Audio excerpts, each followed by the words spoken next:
malam hari ini ada sesuatu yang beda. Biasanya kita jalan-jalan sambil jajan. Tapi untuk kali ini kita mau berkunjung ke kediamannya Kang Caca Handika. Penasaran ada apa aja nanti keseruannya? Ikuti terus channel Bogor Punya TV.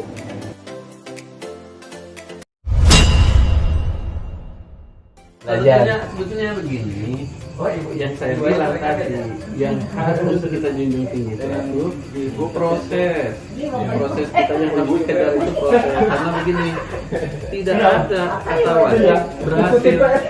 Siapa yang bilang wajib berhasil?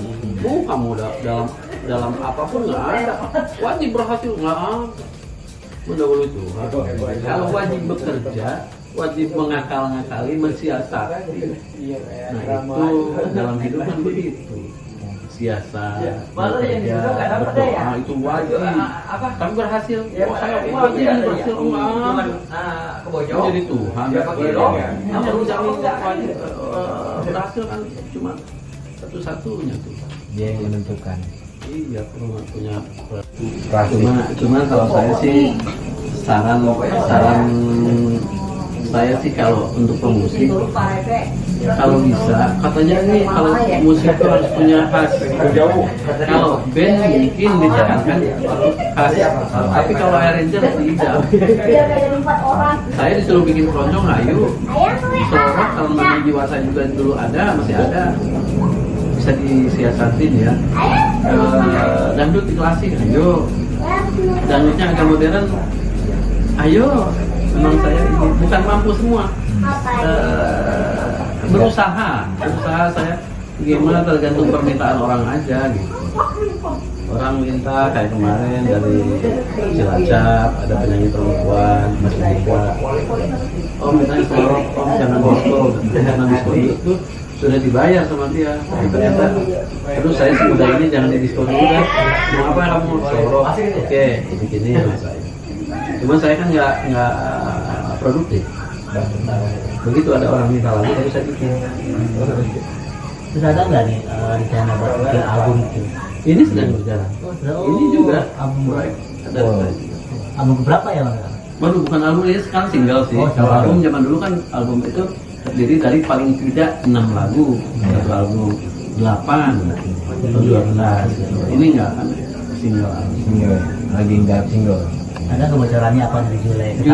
Judulnya Naik Beca ke Istana. Judulnya aja udah komedi. Iya.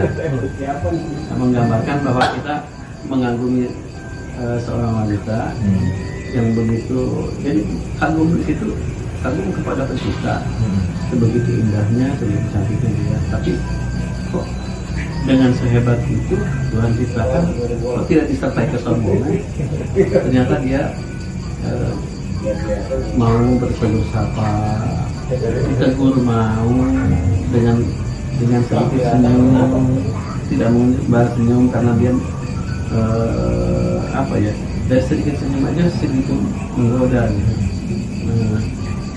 Kita berharap, kita berhayal, juga apa rasanya ya kalau dia jadi milik saya, mungkin akan saya apa ya, saya lindungi, saya manjakan selamanya. Ternyata hal itu terbukti. Orang itu saya pikir secantik itu orang biasa, katanya luar biasa. Begitu saya mengantar ke rumahnya, waduh, ini rumahnya luar biasa, begitu rendah hati, tapi ternyata orang yang super kaya. Disitulah ketika saya sangat malu untuk apa ya, pengen meraih dia tuh. Saya mendingan seperti ada mau datang gini, mendingan saya bilang saya nggak sanggup, besok aja ya, dengan begitu daripada maksain atau apa. Saya olah hari ini gitu aja, atau sempit waktu nggak bisa. Nah kalau gini kan saya masih bisa. Ini juga maaf nih, lambat gitu sih tadi. Gak apa-apa. Kita juga malah nggak enak ya dapat mau istirahat. Justru ketika saya ngeliat gitu saya dapat ilmu baru. Ya santai aja di sini, santai. Mensiasati hidup seperti ini. Apa yang saya punya, ya belum tentu kelihatan sama orang. Yang nggak punya juga belum tentu saya umbar keburukannya atau kelemahan sendiri enggak, keistimewaan juga enggak, sejadi-jadi aja. Saya di sini lebih dulu kan ketimbang saudara saya yang jauh, kan saudara saya yang dekat kan tetangga ya. Saya nggak malu nyebrang ini rumah saya, di situ ada kontrakan. Bu, bagi nasi dong, di rumah nggak ada nasi. Belum malu saya nggak malu, karena ketika saya punya rumah, ya makan yuk di rumah ya. Pas saya aja ngomong, suatu saat saya minta makan loh. Saya bukan nggak usah diajak, saya nanti minta makan loh. Bisa aja di rumah nggak ada beras saya, nggak ada lauk, nggak masak, karena nggak ada. Bisa saya minta. Iya om, ya sudah. Ini udah kami mintain makan tiap habis. Saya itu modal di sini nggak takut nggak makan, karena apa? Saya masih mau berbagi cerita sama, bukan malah menutup diri dari orang-orang. Semakin dibuka. Udah lama Kang tinggal di sini, daerah sini? 5 tahun tinggalnya, udah mau 6 tahun. Karena pas kesini tuh pas masuk kelas 1 SD anak. Oh, berarti Akang mah aslinya dari Tasik ya aslinya mah? Oh, Tasik Betawi. asli musik Betawi. Mas saya orang Betawi. Betawi asli boleh Bang ya? Asli. Ada unsur Sundanya juga sih. Iya, iya. Baik, kalau Sunda mah ngerti mungkin ya. Siapa? Kalau Sunda mah. Sudah orang Sunda. Sama ya Mas. Terus pernasiban juga. Ya sekarang kan lagi seluruhnya ekonomi lagi agak terganggu gitu ya. Jadi dalam hal ini juga nggak ada yang disembunyiin. Memang berbagai kelemahan diri itu ada yang seharusnya berpotensi, tapi ya sayang lah, zaman musim lagi begini. Iya. Kita ngerasain Sama ya, kena rata semua ya. Pukul rata ya. Semuanya jadi korban. Bukan cuma kalangan atas bawah, tapi semuanya. Cuma saja kan begini, kalau mengantisipasi seperti penyakit mah memang wajib. Dalam ajaran juga, dalam Islam juga kan begitu. Jangan menantang maut, jangan juga takut dengan maut, karena itu akan hadir juga. Iya, betul. Biar dikasih dinding penghalang tertentu akan hadir, tapi kalau berhadapan dengan penyakit menghindarlah kan gitu. Iya. Nggak boleh. Wah, karena saya merasa dekat dengan Allah, sehari juga saya baca takbirnya sekian, sholatnya juga segini. Jadi saya merasa nggak akan terjaga. Nggak boleh. Karena ada kaum Jabariyah, ada kaum apalah yang hanya bicara tentang ini semua karena Allah, syariatnya tidak dipakai. Ada juga yang main syariat hakikatnya. Wah, ini mah semata-mata gara-gara manusia aja. Nggak ada campur tangan Tuhan juga gitu. Jadi dua-duanya harus. Jadi kita tuh semua harus dipakai. Kalau saya nggak mengajari yang ada, enggak. Saya mesti jauh ilmu lah kalau untuk urusan-urusan ini. Cuman kalau saya dalam menjaga diri itu memang sekuat tenaga lah dengan hal yang bisa kita lakukan, bukan yang di luar yang jangkauan kita. Kan banyak trik-trik yang membuat kita terhormat. Jangan gila hormat. Kita jangan gila hormat, tapi kita harus pandai membangun diri yang terhormat supaya terhormat. Jangan hormatin gue dong, jangan. Iya. Udah bersikap aja bagaimana supaya kita dianggap terhormat sama orang lain. Jangan ini gila penghargaan, tapi bagaimana kita membangun diri supaya kita dihargai orang. Cukup. Bukan membangun tuh dengan kerasnya. Hormatin gua, hargain gua, enggak. Saya enggak tertarik dengan yang begitu-gitu. Saya dalam keseharian, apakah saya sebagai orang tua yang usia mendekati 60 ini harus menunggu orang yang di bawah saya harus menghormati? Tidak. Kalau perlu, kalau saya seorang penyanyi senior umur, bukan senior ilmu, karena saya lebih dulu. Apakah saya nunggu ditegur sama anak-anak muda karena mereka juga penyanyi? Om, bang, mas, enggak. Saya lebih banyak juga mendahului mereka. Mereka nggak negur, saya yang tegur. Karena ketika kita mau menghargai orang, kita bakal lebih menghargai kita. Mungkin itu yang dinamakan, mungkin. Bukan kalau saya menyatakan ini yang dinamakan anu-anu, berarti saya merasa gila hormat, gila penghargaan juga. Itulah yang ngapain ngomong bebusa, akhirnya juga ngomong gitu. Jadi gini, mungkin aja gitu. Bagaimana caranya kita membangun harga diri kita supaya dihargai orang? Ya karena kita pandai menghargai orang, itu udah cukup.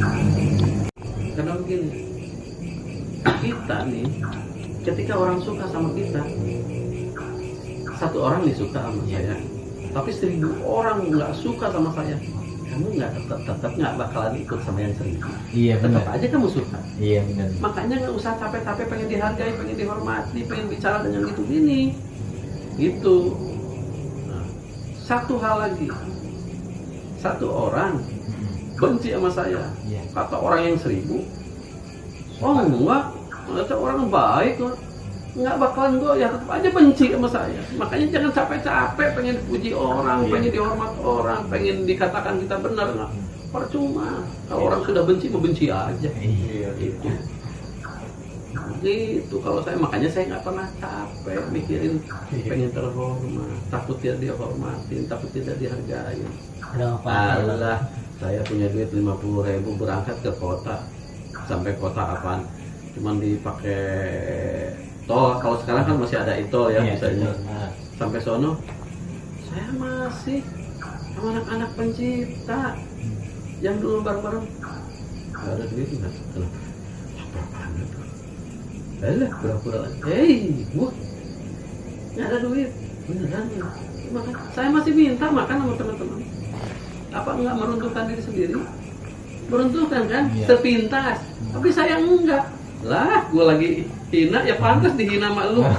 Iya. Sekarang nih gue lagi hina nih, kalau dianggap hina karena gue minta makanannya minta sama lu. Nggak apa-apa. Berserah diri aja. Hal ini saya sedang berkekurangan. Nah, saya nggak iri hati ketika orang berhasil dari nyanyi, mobilnya mewah atau apa. Asal satu niat apa? Saya ingin menikmati hidup, apa yang saya lakukan, apa yang saya hasilkan.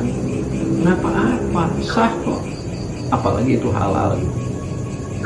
Satu hal itu. Kedua lagi, niatkan aja ya Allah, saya beli mobil Alphard ini karena saya mampu, karena saya juga sudah bisa memberi sama orang yang berkekurangan. Semata-mata saya membungkus diri, menghargai apa yang Allah berikan pada saya, mensyukuri apa yang Allah sudah berikan. Oh, orang lain tuh mungkin sedang menghargai saya. Akan saya bungkus dengan harta saya. Bungkus pakai, kalau kita mampu beli mobil semahal-mahalnya nggak apa-apa. Saya bukan orang yang kerdil. Belagu lu baru segitu aja udah beli ini, nggak boleh. Allah lagi ngasih rezeki kok, kita yang menjegal, haknya Allah kok. Iya tuh.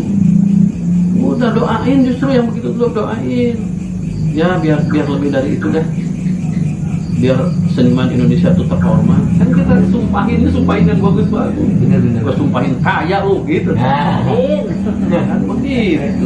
Tapi kita lihat ya, emang Om Caca mah punya sifat kesederhanaan, walaupun sudah legend di mana. Sebetulnya salah, ada salahnya. Salahnya di mana? Bukan sederhana, Sederhana. punyanya cuma segini, tapi bukan cuma ya, baru segini. Ya saya berharap lah besok lusa Allah ngasih tambahan rezeki ke saya yang lebih dari yang sekarang gitu. Jadi saya bisa, mungkin kali saya punya keinginan, saya juga punya hati. Masa sih seorang saya pakai mobil yang cuma harganya 60-70 juta, mobil bekas. Kalau saya berpikir saya merasa iri hati sama orang, mungkin bahasanya begitu. Tapi nggak apa-apa, besok lusa saya ada rezeki beli yang lebih dianggap pantas kata diri sendiri, jangan bilang pantas kata orang lah. Iya. Orang belum tentu muji-muji kita kok, kita Iya. kegeeran kan, jangan justru. Jangan merasa membungkus diri dengan mobil mewah atau rumah mewah itu supaya dipuji orang, supaya saya pantas di mata orang karena saya artis besar. Ah, itu mah batil lah, batal gitu maksudnya. Itu di luar ini. Jangan, santai aja. Sama orang yang tahu keadaan saya aja di sini nggak percaya kalau saya nggak punya duit, nggak percaya kalau di dapur beras udah tinggal 1 liter, nggak ada yang percaya. Iya betul pasti. Nggak percaya nih kalau token listrik udah natet-natet. Dari mana nunggu rezeki ini saya, kan dari Allah kan. Iya betul. Masih salah itu kan, dari mana ya kan, sudah jawabannya dari Allah. Apapun datangnya dari tanah tetap dari sana juga. Nggak ada yang tahu. Nah kita syukuri, jangan bilang ya saya mau. Kita syukuri bahwa kita tuh orang, ketika orang tidak percaya bahwa kita nggak punya duit, itu penghargaan yang paling tinggi. Itu berarti orang nggak ada yang berani ngeremehin kita, padahal di rumah tuh beras tinggal 2 liter, kerupuk masih mentah, minyak gorengnya juga belum ada. Nah Pak, perlu baik-baik sama tetangga apaan? Sama warung baik. Ingat waktu susah, ingat waktu butuh, Iya. waktu ada cepet bayar. Itu kepercayaan. Betul. Makanya saya modalan cuma begitu. Kadang-kadang saya di TV kan suka ngomong juga. Iya. Saya kalau pindah bukan RT sama RW yang saya deketin, tukang warung dulu biar besok bisa ngutang. Saya cablak, se-Indonesia kan nonton. Iya Kenapa? Iya masih inget itu. Kenapa? Iya. Di Trans ya Om ya kalau nggak salah Di ya. Lompat mata. Iya. Gitu. Jadi icon. Saya mah tergantung orang nanya. Iya betul. Nanya apa saya jawab. Saya bisa, saya nggak akal-akalan. Dia bilang, Bang kalau ini gimana? Kan lu mikir dulu ya, kalau kepikir ada, gue jawab, kalau nggak bisa. Gitu kan, nyeplok aja, nggak bisa. Tapi harus diambil ini, harus diambil benang merah. Ketika saya bicara seperti tadi, intinya hanya itu yang saya bisa lakukan sehari-hari. Jadi bukan kamuflase atau dibikin-bikin nih sok rendah hati. Malu saya, ngapain? Emang saya cuma tugasnya ketika ketemu dengan anak-anak muda, apa yang kamu nggak bisa, ilmu apa yang kamu belum tahu. Oke teman-teman, gimana setelah ngobrol sama Kang Caca Handika? Mudah-mudahan kita bisa mengambil benang merahnya ya. Ingat, proses tidak akan pernah mengkhianati hasil. Jadi lewati proses baru menggapai hasil. Dan terima kasih juga buat Kang Caca Handika yang sudah meluangkan waktunya untuk ngobrol bersama kami. Buat teman-teman yang menyukai channel Bogor Punya TV, silahkan di like. See you the next video.